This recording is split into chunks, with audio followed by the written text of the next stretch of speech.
Cotton దొర గురించి చాలామందికి తెలుసు తెలియదు అని వార్తల్లో, యూట్యూబ్లో, ఇన్స్టాగ్రామ్లో, ఫేస్బుక్లో, పేపర్లో అని నేను పెడతాను. అందరికీ తెలుసు, చదువుకున్న వాళ్ళకి ఇంతవరకు. కానీ ఇంగ్లాండ్ దొరని మభ్యపెట్టి మన తూర్పుగోదావరి జిల్లా, పశ్చిమ గోదావరి జిల్లా కాటన్ దొర మనకు నీళ్ళు తీసుకొచ్చారు.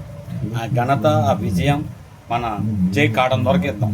ఎందుకంటే నైటు పగలు నిద్ర లేకుండా గుర్రం మీద సవారు చేసి, అంటే పూర్వకాలంలో ట్రైన్ లేవు, ఏమీ లేవు, తొవ్వుతోనే పని చేస్తూ పెదలందరినీ ఒక ఐకమత్యంగా ఇవాళ చేసి, ఇవాళ పశ్చిమ గోదావరి జిల్లా, తూర్పుగోదావరి జిల్లా పాడి పంటలు పుష్కలంగా ఉన్నాయి, ఆవులు పచ్చదనంగా ఉన్నాయి.